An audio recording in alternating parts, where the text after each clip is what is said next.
एक ऐसी हार जो लाखों करोड़ों दिलों की उम्मीदों को तोड़ गई। जी हाँ, सही सुना आपने। आज हम आपको बताने जा रहे हैं भारत और न्यूजीलैंड के बीच खेले गए तीसरे अंतर्राष्ट्रीय क्रिकेट मैच की पूरी कहानी। क्रिकेट सिर्फ एक खेल नहीं होता, कभी कभी ये उम्मीद बन जाता है और कभी वही उम्मीद जो दिल तोड़ जाती है। तो बात है 18 जनवरी 2026, इंदौर का होलकर स्टेडियम। हजारों लोग, लाखों उम्मीदें, और सामने खड़ी थी न्यूजीलैंड टीम। बता दें आपको, भारत ने टॉस जीता और पहले गेंदबाजी चुनी। शायद प्लान साफ था, न्यूजीलैंड को रोकेंगे और लक्ष्य चेज करेंगे। लेकिन कहानी कुछ और ही लिखी जा चुकी थी। अब बात करते हैं न्यूजीलैंड की बैटिंग की। न्यूजीलैंड की शुरुआत खराब रही। डेविन कॉनवे सिर्फ 5 रन बनाकर पवेलियन लौट गए। फिर आए हेनरी निकोलस, खाता भी नहीं खोल पाए और 0 रन। अब भारत को लगा कि मैच हमारी पकड़ में है।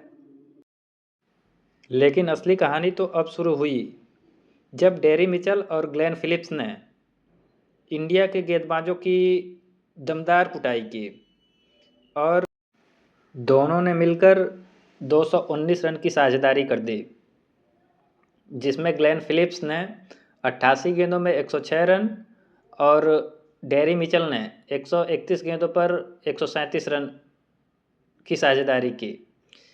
इस साझेदारी की मदद से न्यूजीलैंड एक अच्छे टारगेट पर पहुंच चुका था, जिसमें अन्य बल्लेबाजों ने न्यूजीलैंड के कप्तान Michael Bracewell 28 run, Jack Fox 10 run, Kristian Clarke 11 run, Mitch Hay जो विकेट कीपर हैं 2 रन मात्र बनाए।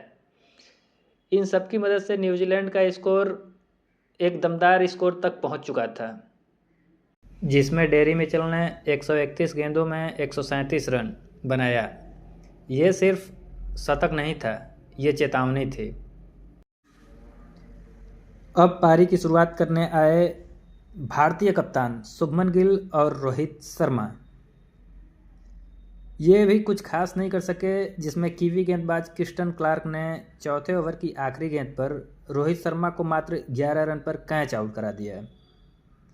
फिर भारतीय कप्तान शुभमन गिल ने मात्र 23 रन बनाकर काइल जेमिसन को अपना विकेट थमा दिया। मैच रोमांचक बनता जा रहा था, क्योंकि अब मैदान पर थे चेज मास्टर विराट कोहली और भारतीय उप कप्तान श्रेयस अय्यर। श्रेयस अय्यर लगातार फ्लॉप हुए, जिन्होंने कीवी गेंदबाज क्रिस्टन क्लार्क को 3 रनों पर अपना एक आसान सा कैच दे दिया। अब मैच भारत के हाथों से फिसलता नजर आ रहा था, लेकिन अब भी मैच में लाखों करोड़ों दिलों की आस विराट कोहली, जो एक छोर पर लगातार डटे हुए थे। अब मैदान पर आए पिछले मैच में शतक बनाने वाले संकट मोचन केएल राहुल, जिन्होंने न्यूजीलैंड की जीत को अपना विकेट देकर एक इतिहास बनाने की पहल कर दी। आपको बता दें, न्यूजीलैंड कभी भी भारत में आकर भारत को ओडीआई सीरीज में नहीं हरा पाया था। खैर, कहानी में आगे बढ़ते हैं और अब क्रीज पर आए नंबर 1 ऑलराउंडर रविंद्र जडेजा। रविंद्र जडेजा भी कुछ खास नहीं कर सके और वे मात्र 12 रन पर आउट होकर चलते बने। अब न्यूजीलैंड इतिहास बनाने की तरफ अग्रसर था कि बैटिंग के लिए आए हर्षित राणा। चूंकि नाम में ही हर्षित है, तो इन्होंने मैच में भी आकर मानो न्यूजीलैंड की सिट्टी पिट्टी गुल कर दी।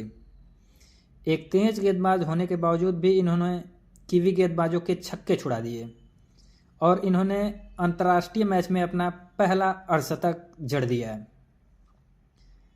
अब मैच बिल्कुल तराजू पर बैठ चुका था। भारतीय दर्शकों में एक बार फिर से खुशी की लहर उमड़ पड़ी थी।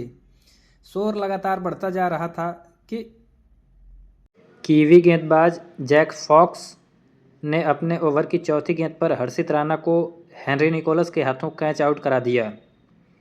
दूसरी तरफ विराट कोहली जीत की आखिरी आस बन मैदान पर डटे थे।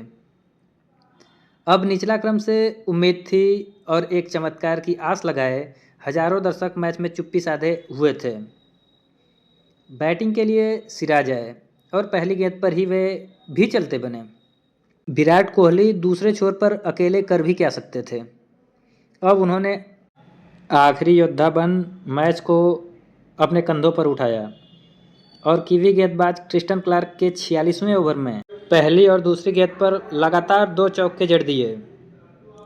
इन 2 चौके की मदद से भारतीय खेमे में काफ़ी खुशी थी। भारतीय कोच गौतम गंभीर और भारतीय खेमा के साथ साथ पूरा भारत देश जीत की आस लगाए हुए विराट कोहली के मैच की तारीफ करते हुए थकता नहीं बन रहा था कि एक गेंद ऐसी आई जिसने पूरे स्टेडियम को शांत कर दिया। विराट कोहली आउट हो चुके थे और न्यूजीलैंड इतिहास बना चुका था। इस तरह भारत ने 46वें ओवर में न्यूजीलैंड के 337 रन का पीछा करते हुए 296 रन पर ऑल आउट हो गया था। न्यूजीलैंड जीत चुका था, इतिहास बन चुका था, पर सराहना भारतीय चेज मास्टर विराट कोहली की हो रही थी। इस तरह न्यूजीलैंड ने पहली बार भारत में ओडीआई सीरीज जीतकर इतिहास बना दिया।